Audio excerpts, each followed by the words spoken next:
Welcome back to part 2 of chapter 15 on equilibrium.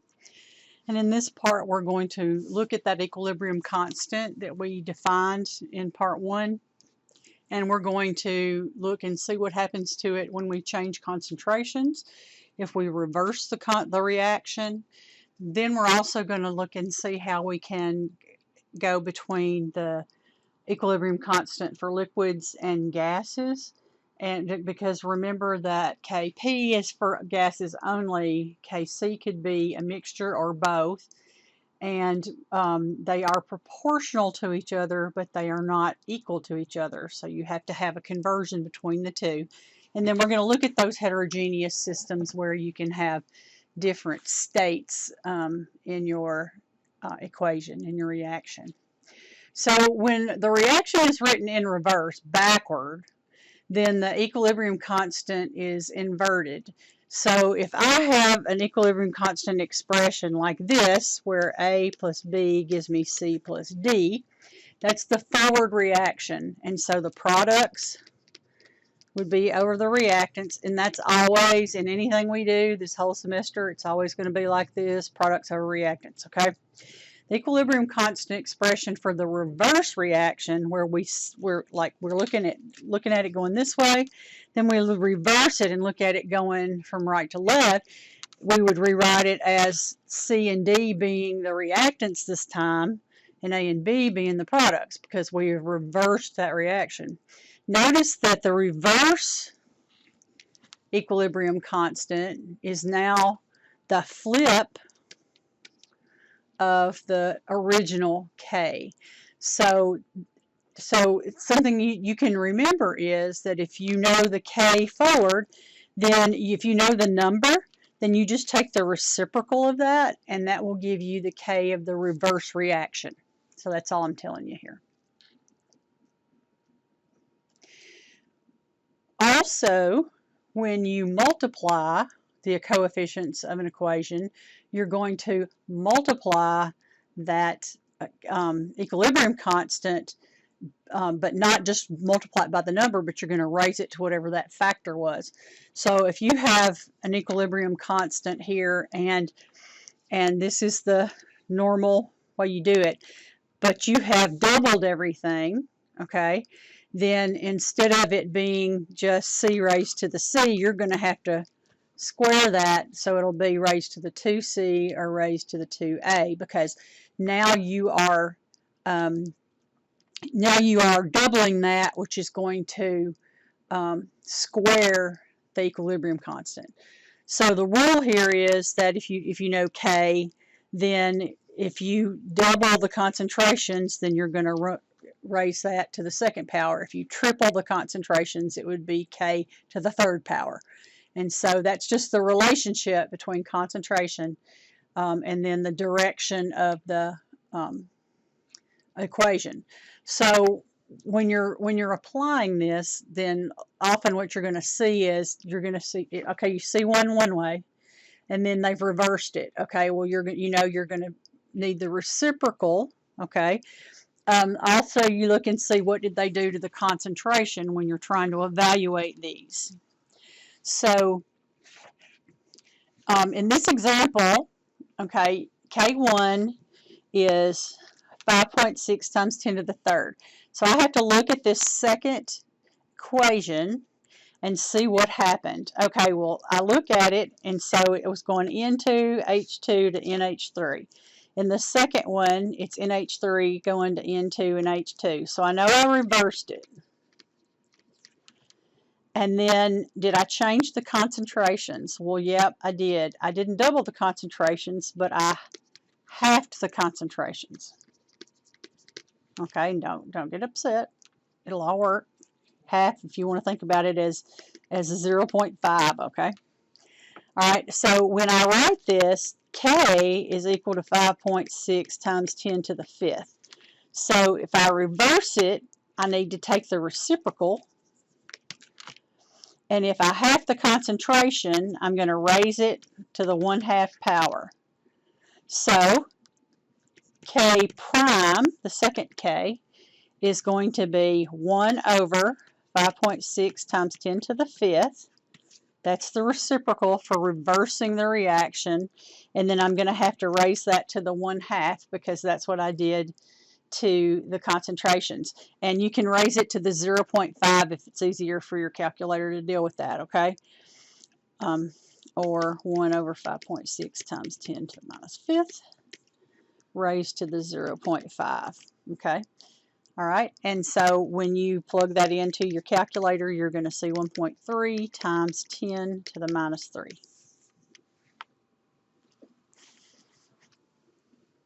All right, so that's just a very simple application of what you do when you have a situation where you're looking at the reverse of the reaction instead of the forward reaction, or if you've changed or manipulated the concentration somehow. And so there's some practice for you. All right, so when we do gases, instead of aqueous situations, right, in water, the equilibrium constant is expressed as a ratio of your partial pressures. Remember, partial pressures are going to be similar or proportional to the concentrations of those gases. And so we would write the expression, if we were writing it in as a Kc, we would write it in brackets. And brackets always signify that it's in the molarity, right? That's what the bracket means. That means concentration in molarity, then raised to the exponents, okay? But since these are all gases, I could also express that as a Kp. Now, partial pressure of C raised to the C power, partial pressure of D raised to the D power over, partial pressure of A raised to A power and partial pressure of B raised to B power, okay? These are the same, okay? They're calculated exactly the same because you're going to, it's proportionally the same. So you don't, like, for my purposes, you don't have to write it out like that. If I see it like this, that's fine. It's just one way to remember because this means the same thing. The only difference is that you're going to be in atmospheres, okay, instead of molar. And that's the only difference. And they're calculated exactly the same way. So don't let this trip you up. Okay, if they're asking for Kp of something, then you can do that. And there are Kp values rather than Kc values as well when you look up things in the table or if they're given to you. So when you calculate Kp, your concentrations have to be in atmospheres. Now, Kp and Kc are not necessarily the same because of the atmosphere versus the molarity. But there is a relationship where you can convert back and forth to them. If you have the Kc, all right, you can convert that to Kp by multiplying it by RT, look at these, remember the gas laws, raised to the delta N. Okay, now R is your regular ideal gas law constant, 0.0821 liter atmosphere over mole K. Temperature is going to have to be in Kelvin. Now, delta N is the difference between the number of moles of the gases in the reactant and the number of moles in the products. And it's going to be products minus reactants, okay? Just like it's products over reactants when you're calculating things, products minus reactants. So, in the example I have here for you in 15.3, in order to figure out, it's giving it to you in Kp and it wants to know what's Kc. And so this, to go from Kp to Kc, you're going to be using this. So this is the other form. I just rearranged that because this time I'm given Kp and I want Kc. So it's the same exact formula. It's just been rearranged to solve for Kc instead of Kp. Okay, but before I do anything else, what I've got to do is I've got to look at this and I've got to figure out the difference in moles. Okay, the difference in moles. And it can be a positive or a negative number. So when I look at this, and it's only gases, so if I had something else in here that wasn't a gas, it would not relate to this. You only count moles of gases. So I have 2 moles of gases on the product side, and I have 2 plus 1 for a total of 3 on the reactant side. And so my delta N is going to be products minus reactants, which is a -1. So once I know that, I know R is 0.0821 liter atmosphere over mole K. I know T tells me it's 25 degrees, so that's 298 Kelvin, because 25 plus 273.15 is Kelvin temperature. I know Kp, because it just gave it to me, 2.2 times 10 to the 12. All right, so then I just have to plug this in. Kc equals Kp, which is 2.2 times 10 to the 12, divided by R,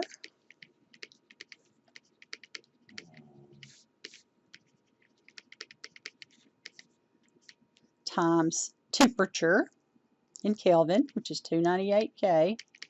Notice this whole thing, RT, is raised to the delta N, and my delta N was -1.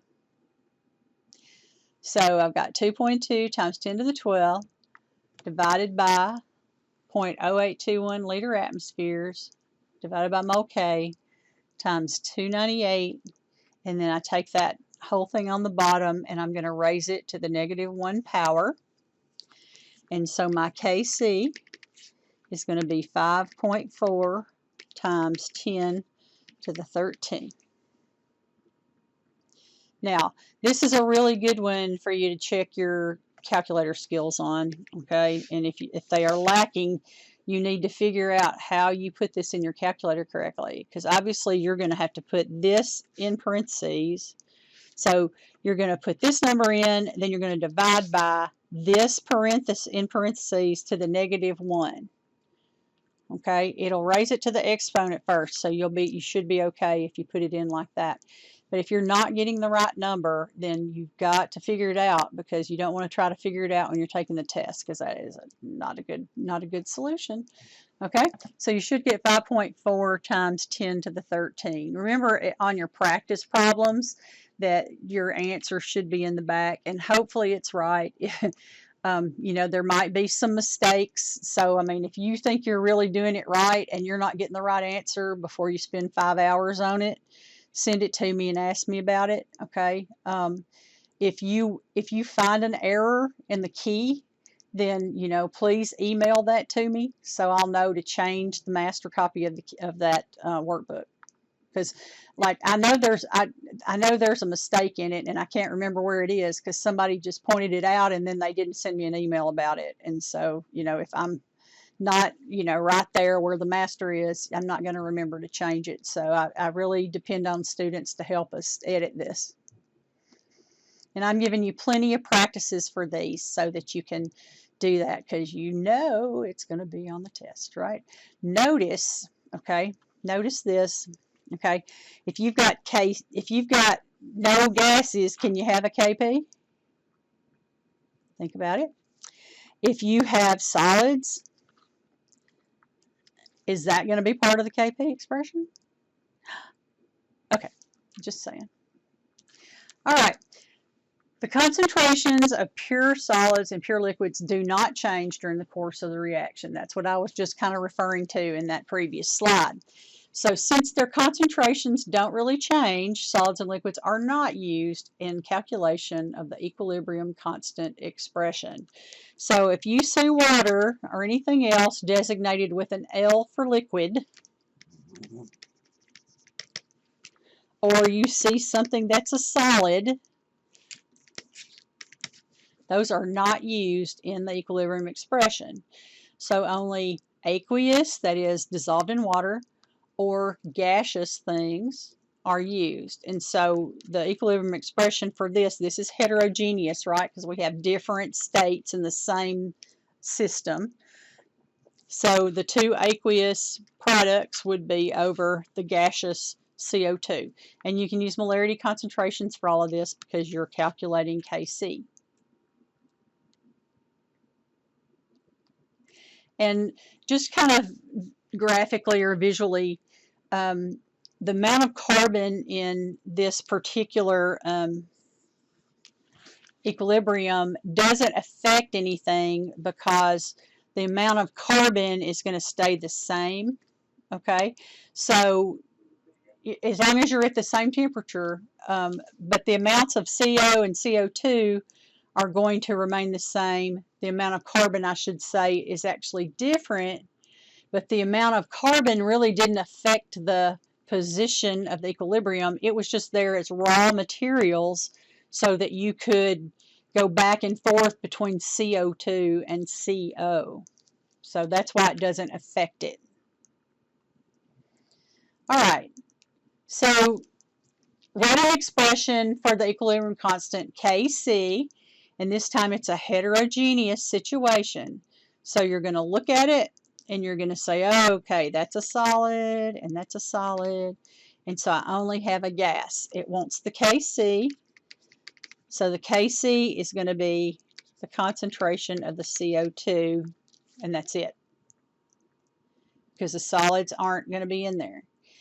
If that CO2 was on the reactant side, say it was the reverse reaction, CO2 plus CaO giving me CaCO3, since that is a reactant this time, Kc would be equal to 1 over CO2, right? If it was on the reactant side. If it's on the product side, it's just Kc equals CO2. So just, watch that, because sometimes you forget that that would be the reciprocal if it's on the reactant side. All right, and here's some for you to try. Just remember, liquids and solids do not count for the equilibrium constant. All right, and that's it. So we've seen the general expression for these, how to pull them out of the reaction, and then if we have concentrations, we're going to look and see how we can put those numbers in and get a number, right?